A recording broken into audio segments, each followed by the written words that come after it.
Good morning, students. Am I audible? Yes, Yes. sir. Okay, thank you, thank you. A quick recap on what we have seen in the last class. So we have seen that a diode, PN junction diode, we have two possible types of current. One is called as drift current, and drift current is because of application of electric field, and diffusion current is because of change in concentration on the two sides of the semiconductor.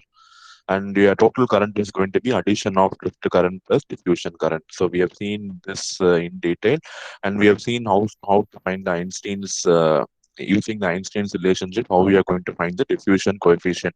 And we have learned about one new parameter called as thermal voltage, Vt equal to kT by q.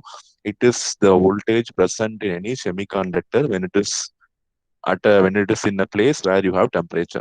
Okay, the effects of temperature will be seen as the thermal voltage inside the semiconductor. Then we have seen the diffusion length, then carrier lifetime. Then we have gone to the continuity equation. Continuity equation will clearly say how the charges are flowing across the conductor, and we have considered a sample example for this cubic conductor, and we have derived the continuity equation. This is the rate of change of electrons with respect to time, and this is the rate of change. Same way dou p by dou t you have, that is the rate of change of whole concentration with respect to time. So this two will represent the continuity equation, and we have seen the different case of continuity equation. What happens if there is no electric field? What happens if it is independent of distance?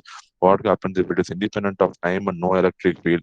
What happens if I'm going to apply a sinusoidal field? So all these we have seen, and finally, we have concluded that the sum of the hole and electron current have to be considered for finding out the drift and diffusion current. So that is what we have seen in the last class. Now we'll actually go into the theory of PN junction diode. So we are going to see what happens if I am going to have a PN junction diode. So far we have not seen what is a PN junction diode. The PN junction diode is I take a P-type semiconductor. P-type, it is going to have acceptor impurities, and I'm going to take an N-type semiconductor, which is going to have donor impurities, and I'm going to join them. So I'm going to just join them together. So this device is called as a PN junction diode. So P-type will have lot of holes, and N-type will have lot of electrons, because P-type is going to be acceptor impurity, which will accept the electron, so that you get lot of holes, and N-type is going to be donor impurity, so it will have a lot of excess electrons, so it will be negatively charged. Okay, so P-type PN junction diode is the semiconductor where one half is doped by P-type and other half is doped by N-type. So in that case, you get what is called as a PN junction diode. You call it as a junction because whenever you combine two different materials, the middle portion is going to be called as a junction. Junction means it is going to be common to both P and N regions. Okay, and you see here in the graph, in P-type you have a lot of holes, so hole concentration is very high, electron concentration is very less. In N-type, you see you have a lot of electrons and hole concentration is very less. Okay, so the see here the plane dividing the P and N region is called as PN junction. As you know, N-type has lot of free electrons and P-type has lot of holes. Okay, so what happens when you have a lot of positive charge in P region, and when you have lot of negative charge in N region, what is going to happen is there will definitely be attraction. Okay, there is going to be attraction. Law of there will be attractive force which is going to be present between the holes in P region and electrons in N region. Because of this attraction, some of the holes will move to the other side, some of the electrons will come to this side because of the attraction of charges. So there is a tendency that some of the free electrons will move to the P side. So from N side, it will move to the P side, and some of the holes from P side will move to the N side. So you know that we have seen in a diode we'll have diffusion current. You see in P side we have lot of holes, and N side we have very less number of holes. So naturally there will be the movement of charges from P side to N side, but all the holes will not be moving towards N region. Some of the holes from P region will be moving towards N region, and some of the electrons from N region will be moving towards P region. Okay, so because electrons are moved from N region, this region, the portion of N region becomes positively charged. Since holes are moved from P region towards N region, this region becomes negatively charged. Okay, Okay, so the PN junction diode, see, I am not applying any voltage. I am not applying any voltage. We are just seeing what happens if you just join a PN junction diode and leave it in equilibrium. So what will happen in that case? That is what we are seeing. So see here, three electrons will come from N to P side and holes will move from P to N side. This process is called as diffusion. You know the process of diffusion. The diffusion happens when there is a concentration gradient. What is concentration gradient? One side I have large number of charge carriers, one side I am going to have less number of charge carriers. And that is happening here. P side, large number of holes. N side, small number of holes. So some holes will move from P to N. Same way, N side, large number of electrons. P side, small number of electrons. So some electrons will move from N to P. In this process of diffusion, the charges get realigned. So because in N type, some electrons are coming to P type, that N type will become positively charged. So you can see a positive charge is built on the N side of the junction. So N side you can see a positive charge because electrons are being lost. The free electrons will cross the junction and they will come to the other side of the P side, other side of the P layer. And since electrons are present here, it will be negatively charged. And also, one more reason I can say, since some holes have escaped from P region to N region, when you have less number of holes, it becomes negatively charged. So the P region is going to be negatively charged. So you are going to have an established negative charge near the P region and an established positive charge near the N region. And you see here how the graph is varying. So in a P region, number of holes is high, but as you cross this dotted line, it is negatively charged. So the number of holes will reduce, and N type, the number of holes will be minimum. Same way, P-type, the electrons is very less. And as you cross this dotted line, more number of electrons are there. So the number of electrons will increase. And in the N side, you will have more number of electrons. So the graph of charge concentration of electron and hole will be like this. So hole will be decreasing from maximum to minimum from P to N.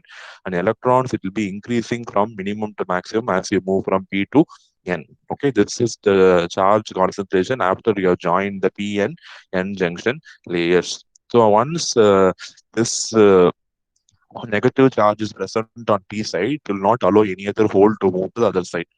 So it will not allow any hole to move to other side. And this positive charge on the N side, it will not allow any electron to come to this side. So if any hole is trying to move to N side, this positive charge will repel that. So if any hole is trying to move to this side, the positive charge will repel that. If any electron is trying to move from N to P region, this negative charge will repel that. So further movement of charge carrier is completely stopped because of formation of this depletion layer. So this layer of negative and positive charge is called as depletion layer, or it is called as depletion junction. Okay, so you have this is you. It is just like a battery. You have a negative charge here, and you have a positive charge here. So a barrier is set up near the junction, which further prevents any movement of charge carriers. So because of this barrier which is set up near the junction, no more charge carriers can move from P to N, and no more charge carriers can move from N to P. Both are not possible. So what happens because of this? As a result of this, you have a potential which is formed at the center of the PN junction, right, which is called as the barrier potential, or it is called as junction barrier, or it is called as diffusion potential, or it is called as contact potential, denoted by V naught. And this potential will be constant once it is formed, it will not change.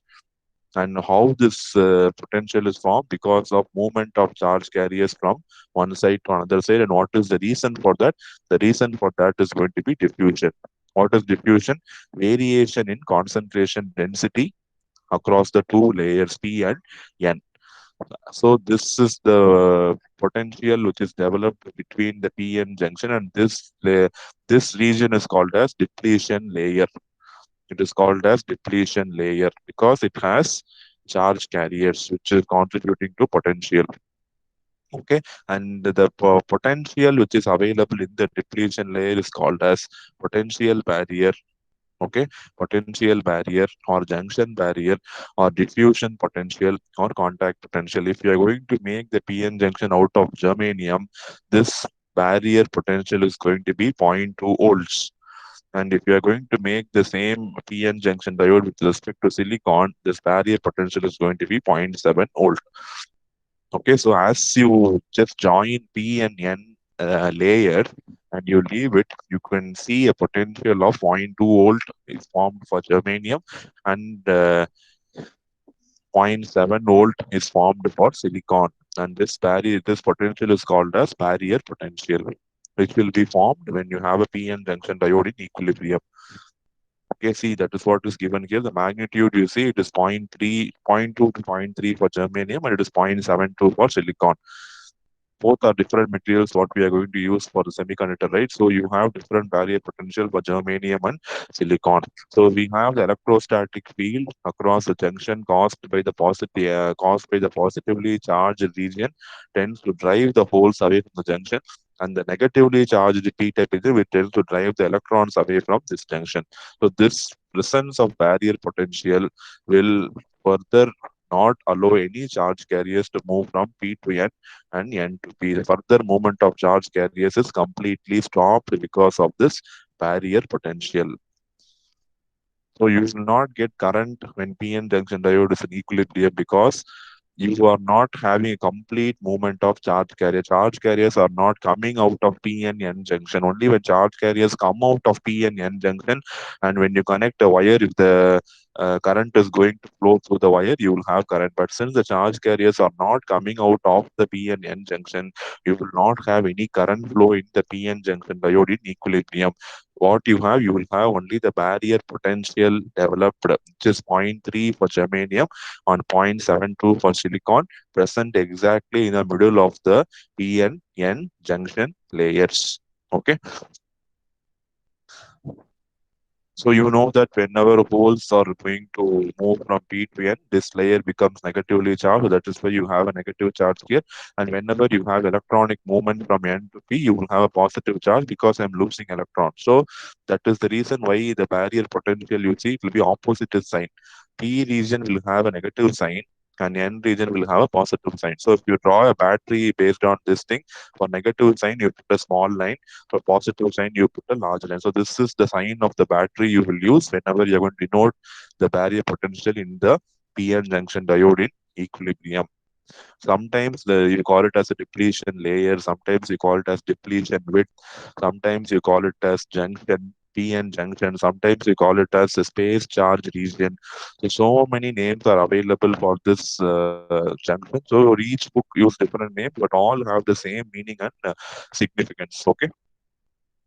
And this is the space charge region. You see in the middle of the P region, see here you have negative charge.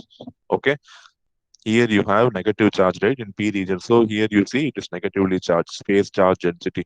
And here in near the N type, it is positively charged. So you can see the graph, it is positively charged. So this is the space charge region. This is going to be P type, N type. Don't think P type is positively charged. We are drawing the charge density after the charges have moved and realigned on either sides. Actually, P region is going to have positive holes only, but because of realignment, this junction is going to have negative charge that is given here.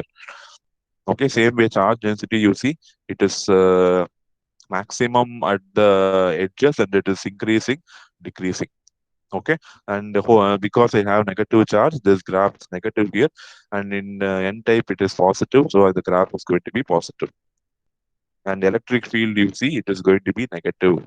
Electric field when the in the P side you have negative charge, so it will be further negative, and when N side it is positive, so it starts increasing.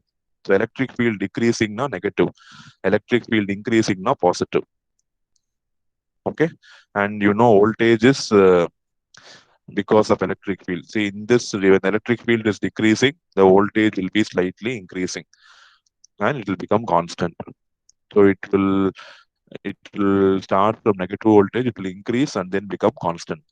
And constant value is going to be the barrier potential. So all these graphs, you have to remember how these graphs are drawn. These graphs are drawn based on this diagram only, the equilibrium diagram only. Okay. So you see that the space charge layers are opposite sign to the majority carrier. That's what I said. Here P type is positively charged, but the space charge region is negatively charged. N type is negatively charged, but the space charge region is positively charged. So it is going to be exactly the opposite to the charge carriers, which are majority in the thing. So this thus the double space of the layer causes electric field to be set up across the junction. So whenever you have negative charge on one side, whenever you have positive charge on one side, you will have electric field, and the electric lines of force will always start from positive charge will end in negative charge. So the direction of EC here, how it is given, it is moving from right to left because positive charge is on the right hand side, negative charge is on the left hand side. Okay, always electric field or electric lines of force will travel from plus to minus. Always. No change. Same way, magnetic lines of force will travel from North Pole to South Pole. So, same way, here since we have positive charges on the right hand side, a negative charge on the left hand side, the electric field will be from this side, from the right to the left. So direction is given here. You can correlate.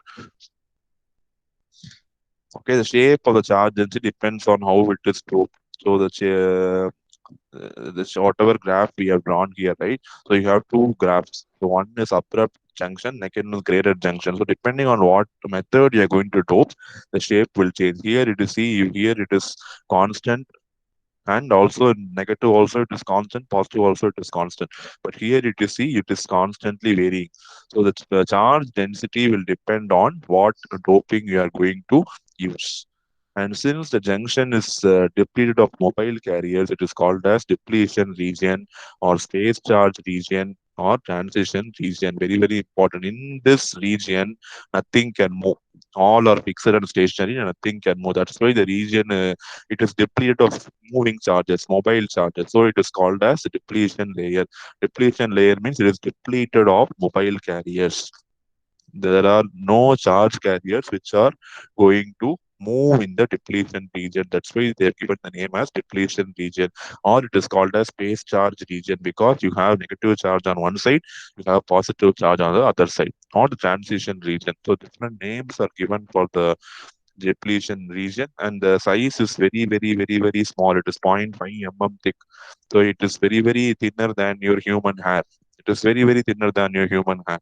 And there are no mobile carriers and no current flow through the system. As I said, the charges have to come out of the P and N region for the current flow. But since the charges are not going to come out, there is going to be no current flow inside the PN junction diode when the diode is in equilibrium.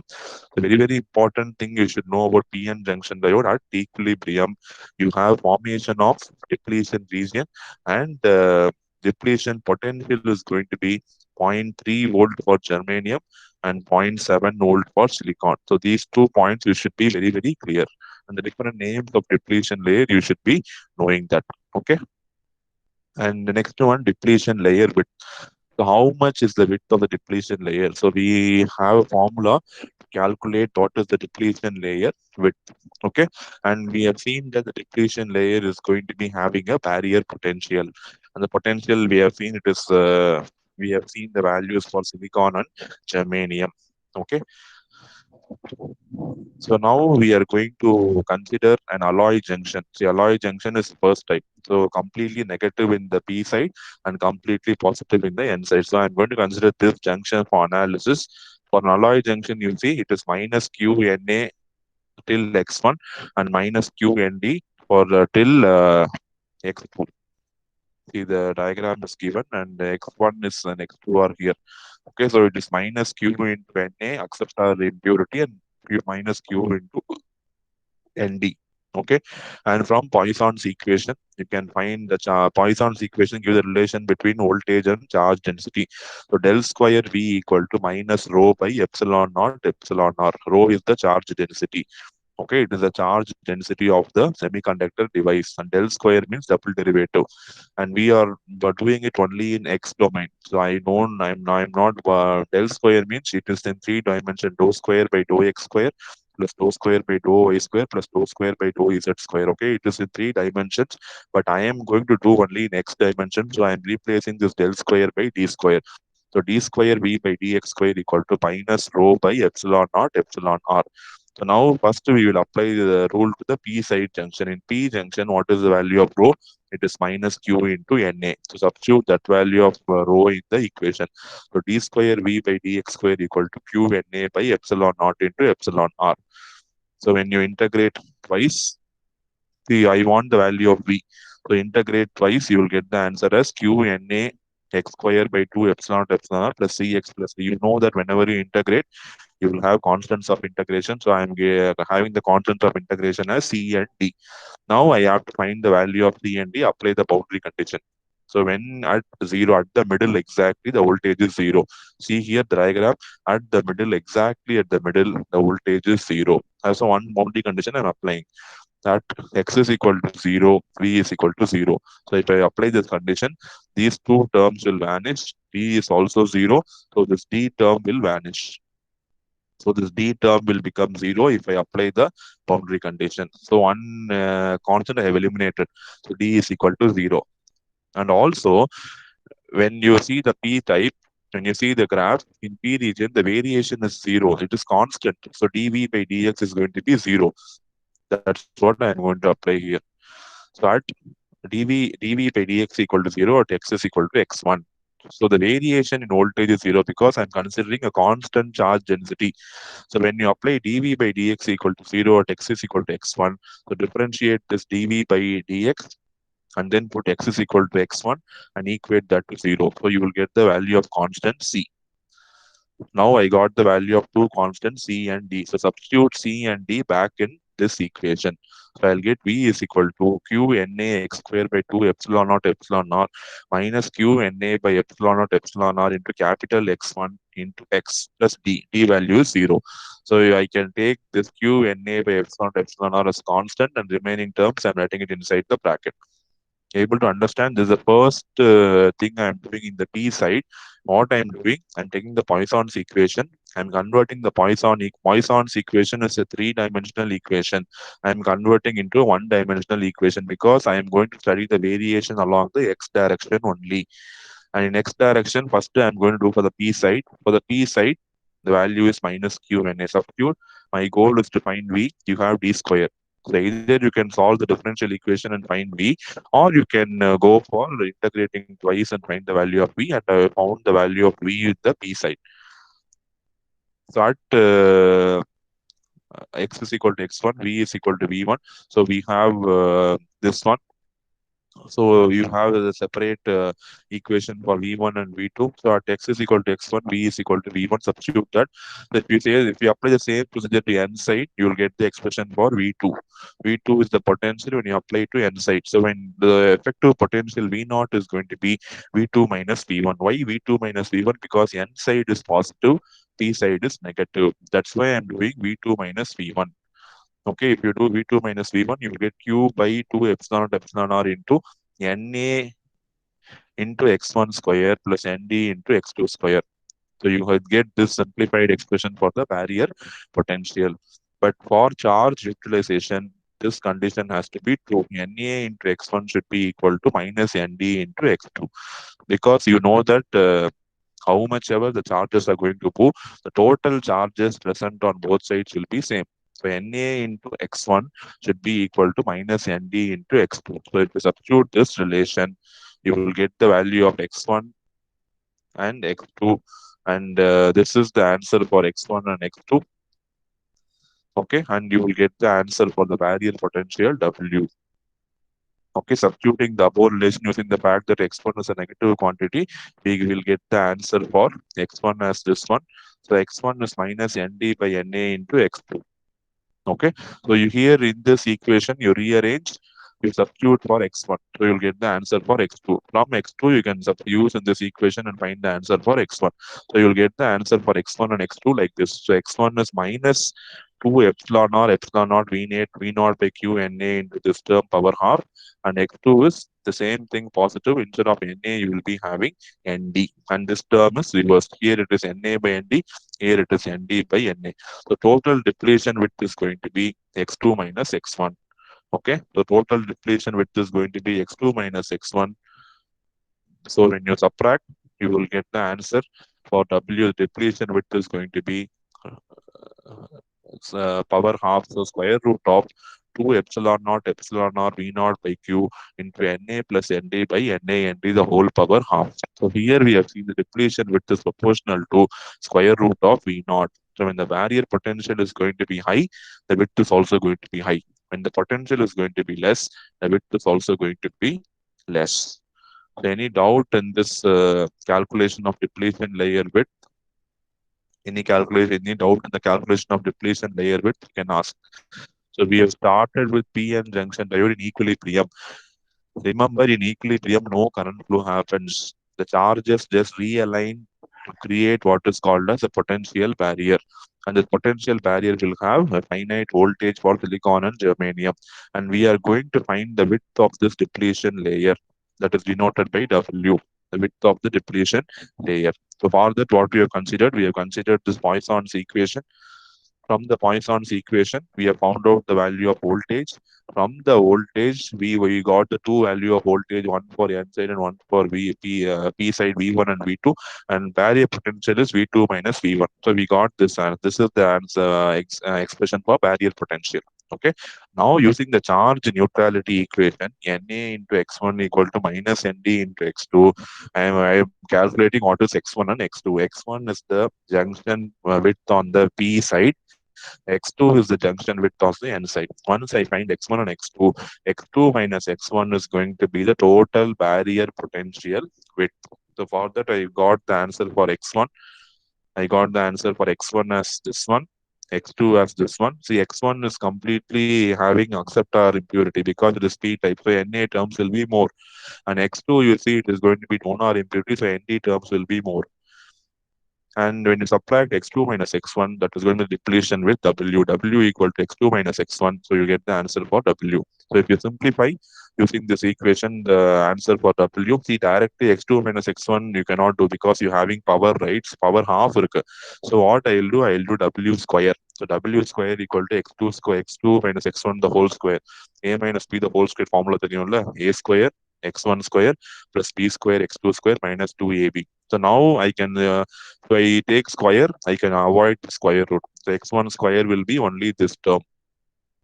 X2 square will be only the term inside the bracket. Minus 2, if I multiply minus 2 x1, x2, that one I can do. If I simplify, I will get the answer for depletion layer width as W equal to 2 epsilon naught V naught by Q into Na plus Nd by Na the whole power half. So depletion layer width depends on uh, majority, it depends only on V naught because all other parameters are constant. Epsilon is constant, Q is constant, Na and D. ஒரு செமிகண்டக்டருக்கு if you fabricate a semiconductor and all the values of Na and Nd will also be constant, so they will not change, right? So only thing what is variable is V naught. So we seen that the depletion layer width is proportional to the square root of V naught, and what is V naught is called as barrier potential. That's what we have seen in today's class. So we are going to stop here because we have been asked to help you join the inauguration.